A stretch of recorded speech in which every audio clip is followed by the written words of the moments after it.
Hello, this is Sam Mihara. In my national talks throughout the country, I'm asked from time to time,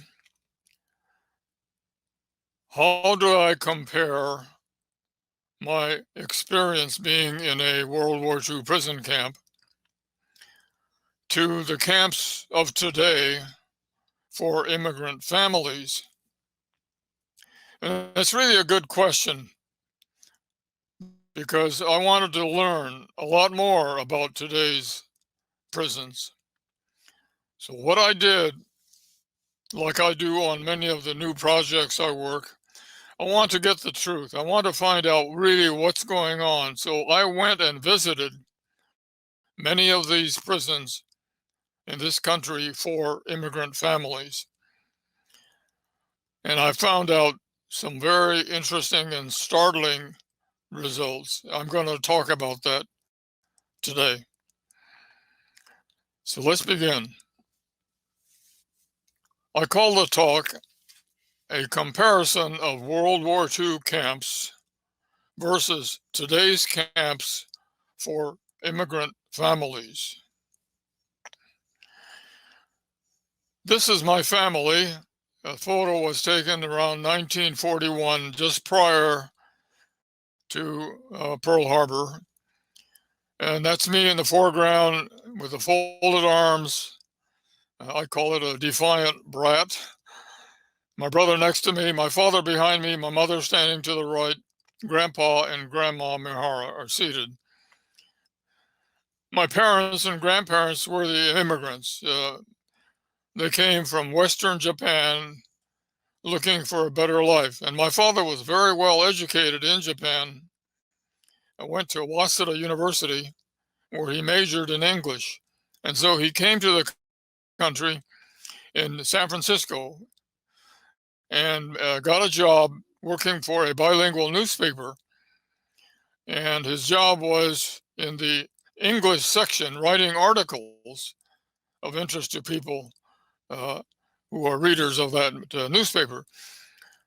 And he did very well. He became editor of the section, and we moved into a very beautiful house. When the picture was taken in a home about, it was around 1941, and very comfortable, 3-story Victorian in the heart of Japantown. It was comfortable until December the 7th, 1941. Then we started seeing the hate that existed at that time. This is a typical political cartoon showing an Asian soldier with a bloodied knife and a Nazi German soldier with his weapon, and they're encroaching upon the continental U.S. with a caption, "Our homes are in danger," and that implies that it's the people of Japanese and German ancestry living in the country, and they're the ones who are the danger. And I remember this billboard, a huge billboard, half a block from my house, with the phrase "bye-bye" and the J word. I mean, how would you like it if a billboard went up close to your house with the phrase "bye-bye," whatever your racial or religious or other group is? That'd be awful. But that's what happened in 1942. So when President Roosevelt signed the Executive Order 9066, he made a decision that he will give the authority to remove people. That authority being given to the local military leaders. And that order does not state Japanese or anyone else. It simply states the authority. And here's a map of the 5 major districts and the 5 leaders of the country. Outside of the western states, all of the other 4 leaders, Eastern Defense, Central, Southern, and the Pacific, all of them decided not to remove families for various reasons. One reason being some of the industry complained. They said, don't remove my workers. Some states said, we welcome Japanese to our states. In Hawaii, headed by Lieutenant General Emmons, he even stated that it is unconstitutional, then I'm not going to take advantage of that order. And so he did not. However, General DeWitt on the western section exercised that ability to remove people, and he picked only Japanese people. It turns out General DeWitt had a background of hate. He learned about hate against Japanese when he served in Asia, and he learned about the brutality of the Japanese military during their campaign of expansion.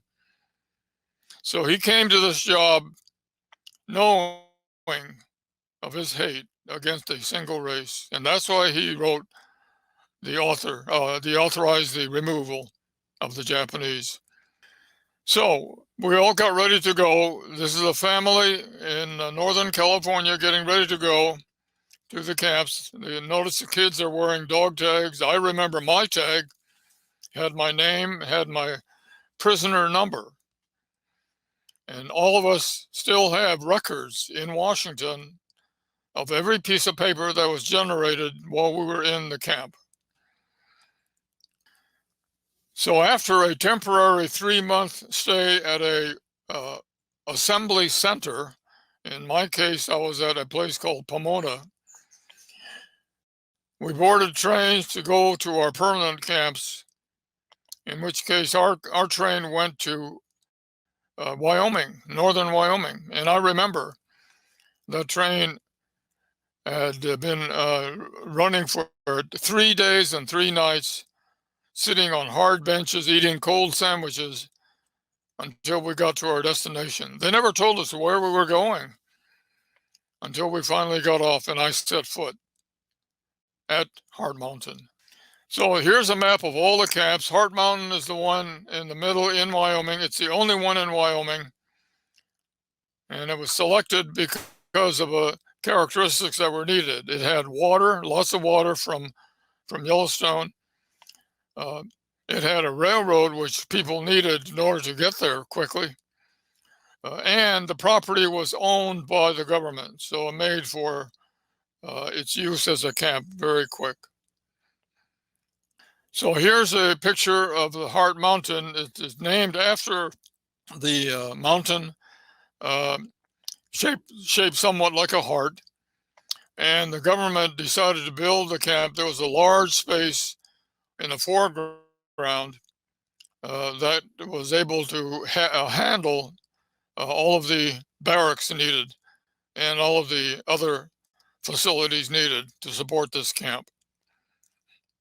The camp was ringed by a large perimeter of a fence, a barbed wire fence. Had a guard tower in the foreground. You see one on top of the hill. There's another guard tower. There's nine of them. And I remember seeing in the tower the guards with a weapon. And I remember the barracks on the left. There are 450 barracks, tar paper covered. Here's a photo of my family in front of our barrack. That's me in a white shirt, my brother in a sweater, my mother on the left, and her 3 sisters, my aunts in the middle, and an uncle. And this was taken right in front of our barrack 1422C. I remember the toilets. It was embarrassing. Imagine 10 toilets, a line of 300 people waiting outside, and no partitions. If you were lucky to get in, you have to sit in one of the chairs, and you're looking at 9 people looking at you while you're doing your business. I remember the food at the start. If you'll look closely, you'll see bread. In front of this kid, he's eating potatoes, and the mother is eating a plate of pickled vegetables. Inside the pitcher, there was powdered milk. I swore off powdered milk ever since I went to camp. Notice that kid looking at you without anything in front of him. He knows better. He doesn't like this food, and so he didn't eat it. The winters were miserable. We experienced one of the coldest winters ever at Heart Mountain. It was minus 28 degrees that following February. And the inhumane situation was they sent us there not telling us where we were going. So we wore California clothing like I'm wearing right now, not knowing that we were going to face such cold winter temperatures. I never saw ice or snow in my life until I got to Heart Mountain. Some of the worst problems we had was health at Heart Mountain. My father went blind, and the main reason was he had glaucoma before camp, and he was being treated in San Francisco by a specialist, because in those days there was no medicine like they have today for treating glaucoma. But once in camp, General DeWitt would not let him go back to see his specialist. As a result, I watched my father go blind in the camp. But that wasn't the worst. Grandpa died in camp. He died a miserable death. I watched him in the hospital. Within 3 months, he was down to skin and bones. He looked like a Holocaust survivor. And I thought to myself, what really happened? And I studied his medical records. And I found out Grandpa was very poorly treated. There was no medical help who knew how to take care of cancer. So they were trying an experiment on Grandpa. They starved him. They denied him food. I remember Grandpa asked for food. Worst of all, they were treating him with a laxative to keep his system clean. So it's no wonder such maltreatment resulted in his rapid death. Finally, thanks to an attorney by the name of James Purcell, a white attorney who came to the rescue during the war, he decided to help. And he located another prisoner, a lady by the name of Mihara Endo. And he filed a lawsuit against the government saying, you cannot detain and hold for a long time a perfectly loyal citizen. And Mihara Endo was held for 3 years. And as a result, that case went to the Supreme Court. They decided you must let her go. 9-0, it was unanimous. At the same time, the government decided let everyone who was considered loyal to this country, let them go home. And that's why we boarded the trains to go back home the way we came. And they closed the camp. All 450 barracks were sold for $1 apiece. And the land was cleared in order to make room for farms. So when I'm asked the question in my talks, why did these prison camps exist? And here's the reasons. First, there was racial prejudice because a lot of hate existed before the war, but once December 7th came, it rapidly went up in the form of the media. There was hysteria because of these political ads and because of these posters and billboards. And the people in our home area would get all excited and want us to move. There was greed. Some of the farmers in the West Coast were told to support removal of Japanese farmers because it would be good for business.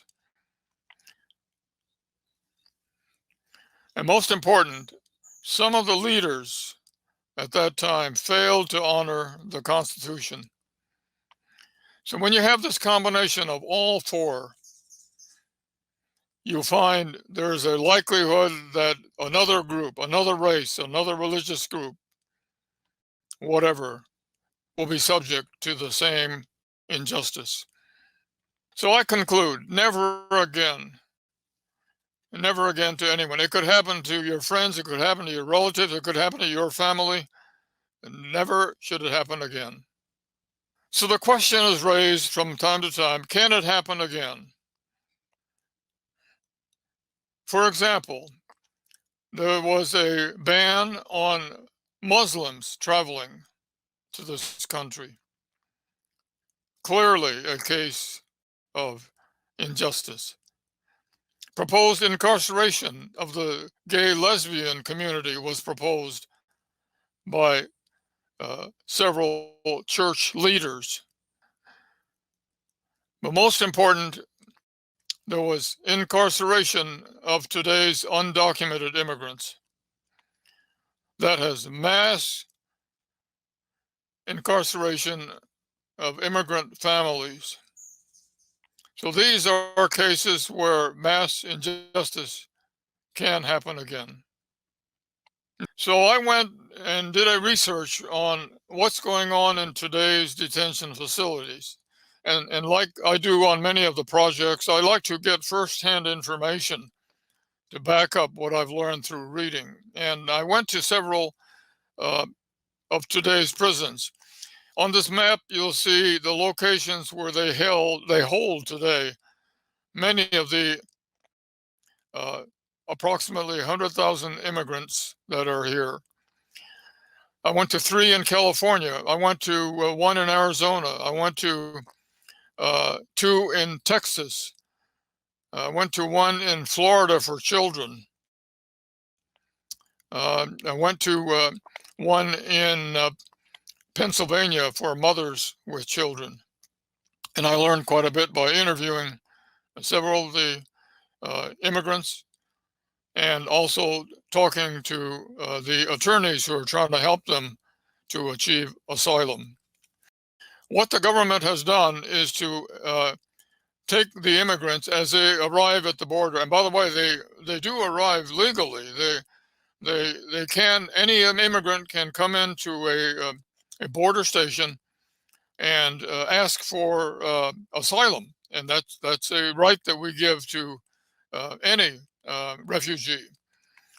And if they fail to pass asylum, of course, they're sent back to the home country. But that's the policy that's existed for a number of years. So these immigrants are held at the border in cages, all confined to these very compact quarters near the border. These families are sleeping on floors, wearing mylar blankets, and very difficult condensed environment. I went to this prison in Eloy, Arizona. This is located between Phoenix and Tucson. And it is a high security prison. What you're looking at is a double fence system. The inner fence on the left has electrified high voltage wires spread about 18 inches apart from the ground all the way up to the top. And at the very top, there's a coil of this wire, and it is the wire has stainless steel razor blades welded onto the wire. On the right side is the outer fence, which has many of these coiled wires, and then at the top another ring of coiled wires. That's the deterrent, the modern technology used at high security facilities for regular prisoners. I went to Dilley, Texas. So this is the facility that holds mothers with children. And I found outside there is a high technology, a tall fence with cameras. There's a double entry system for security. On the inside, there's also a high degree of security. There are kids who are escorted every movement they take inside the facility. They march with guards to mess halls. They march with guards to schools, constantly under watch to prevent escape. The rooms that they live in look like this. It's a cell with a locked door. There are 6 beds, or bunk style, and there are facilities for passing the time, entertainment, a television. And I found out when the facility became crowded because there were more immigrants than expected, these rooms held up to 18 people, and they had to remove the extra facilities, the desks and the entertainment, to make room for more bunk beds to hold the people. Otherwise, they were sleeping on the floor.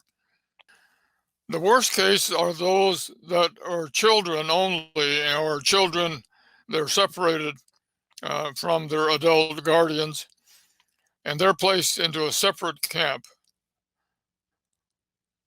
And I learned quite a bit about what's going on at those facilities. So the problems exist with these detained immigrants. First of all, they're separating the families. They've had normal parents or guardians watching many of the children, and they separate them. I described the prison conditions, including the compact conditions, the very difficult security system. The housing was compact, the kids sleeping on floors. I heard many complaints about the food. In order to keep the cost low, they were fed high carbohydrate foods, either pasta or bread. I've heard many stories about medical problems. There's no regular medical professional on staff. There's a medical assistant who dispenses medicines for painkillers. But in many cases, the immigrants had to wait about a week before they were able to see a medical professional. The children, and especially in the children facilities with only children, they're not protected. They have no guardians and become very vulnerable.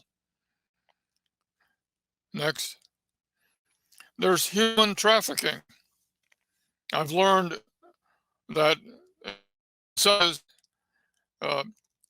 adults are trafficked in order to provide low-cost labor to organizations in this country. I've also learned that some of the women are being trafficked for purposes in that industry. And most important, there is unequal asylum. And by that, I mean some states have a difficult asylum policy. For example, in Arizona, over 90% of people who come in asking for asylum are rejected and they're sent back home to the home country. On the other hand, in places like New York City, it's just the opposite.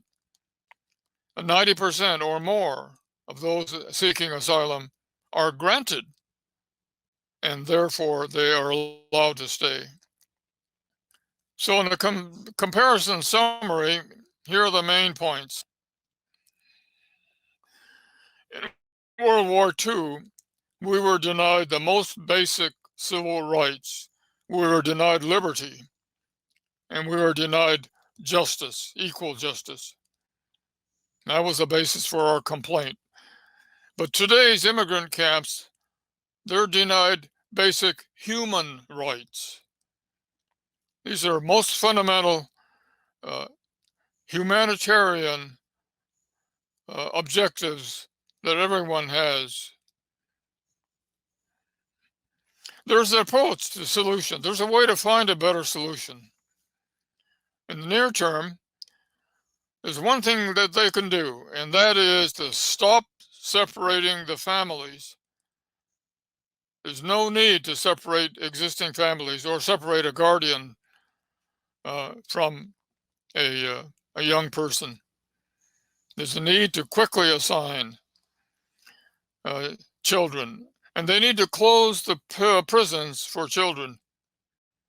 If you think about it, there's no need for imprisoning children.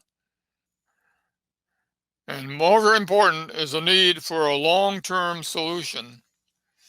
Here's an example of a long-term solution. If the home countries will create an environment where the people don't have to feel they have to run away, that would help solve the problem.